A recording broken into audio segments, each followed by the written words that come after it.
Necesariamente tenemos que volver sobre el tema de la crisis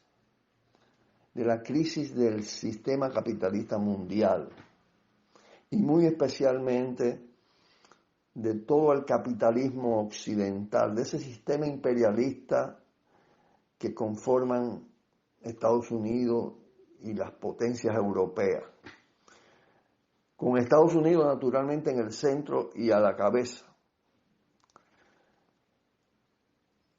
Y es necesario irnos un poquito atrás para entender lo que está pasando.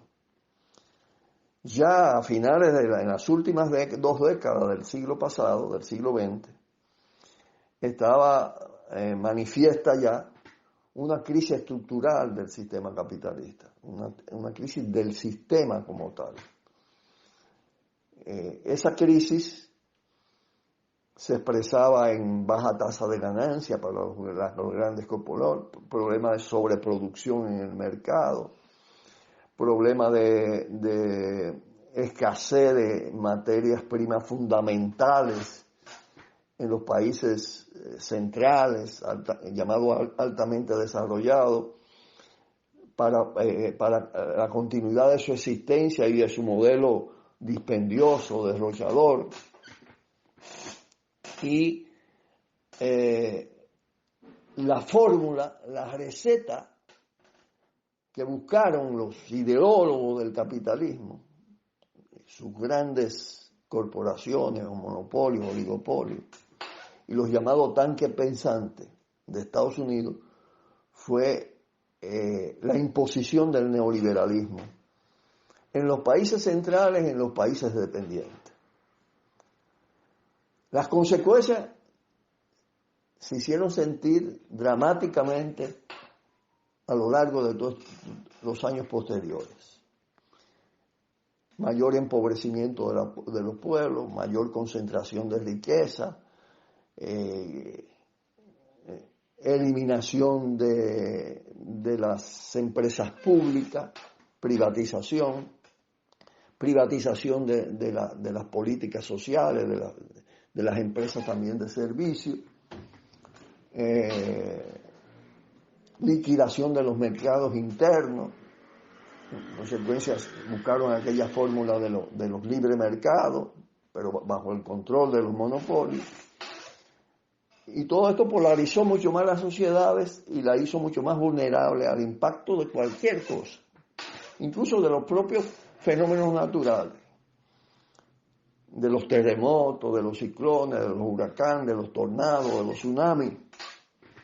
Y ya tenemos ahí un ejemplo cercano de lo que le pasó a Haití, lo que le pasó a Puerto Rico. Y sobre todo en el caso de Puerto Rico, que fue vendido antes como un modelo para el área. Pero pasa también con todo el tema que se deriva de la llamada guerra global antiterrorista o guerra infinita, decretada por Bush hijo a raíz de lo de la Torre Gemela, que fue un recurso fundamentalmente para usar su poderío militar para ocupar áreas estratégicas, controlar a su favor riquezas naturales importantes, petróleo, gas, la ruta del opio, y todo eso provoca toda esa cadena de guerra, Irak, Afganistán, Irak otra vez, Palestina, Yemen, Libia, ese componente militar con guerras locales o regionales, no guerra en sentido general mundial, pero con un diseño de guerra global que incluye otros aspectos, la guerra cibernética, la guerra bacteriológica, la guerra económica, la guerra financiera, la guerra incluso viral. Ya había antecedentes de todo esto se potencia. Y es en ese contexto que se debe analizar el tema del coronavirus. Ya ya se generaron otros virus, incluso en laboratorios de los Estados Unidos. De este hay muchos indicadores de que fue así también. Tiene incluso componentes de virus anteriores, especialmente del SARS, y al parecer ha sido usado también. Hay muchos indicadores también, incluso denuncia de los propios chinos de que ha sido usado como parte del arma de agresión a la economía china.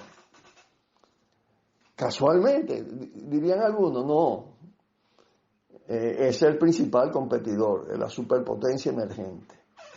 Entonces, en ese marco debemos ver lo del coronavirus, ¿no? Y ciertamente el coronavirus agrava la crisis. No es la crisis en sí misma, ni es la causa fundamental de la crisis.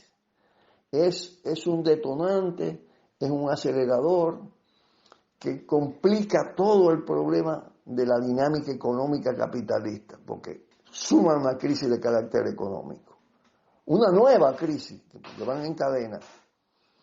Esa epidemia puede pasar, pero la crisis va a resultar de toda manera, la crisis de fondo, la crisis del sistema, la crisis del capitalismo va a resultar mucho más agravada, mucho más profundizada y con un impacto más desgarrador, más empobrecedor, aparte de todo los sufrimientos que provoca la expansión de la crisis de salud con el coronavirus, pero en términos económicos sociales salen peor los pueblos y el capitalismo buscando fórmulas de recomposición arriba, de recuperar su ganancia en unas nuevas circunstancias que se van a dar dentro de unos meses, que no se pueden predecir todos sus detalles, pero en lo que sin lugar a duda estará planteada la polarización en grados mucho más profundos, los pueblos empobrecidos, los pueblos maltratados, todas las opresiones potenciadas, y el capitalismo decadente intentando salvarse y compitiendo con las potencias capitalistas emergentes con ferocidad, como China principalmente y como Rusia. Entonces sí, como dice Jaime Aristicurel, esto va a pasar el coronavirus, va a pasar la epidemia, pero la crisis tendrá otra dimensión y va a evolucionar para peor. Cuidado, tiro al blanco.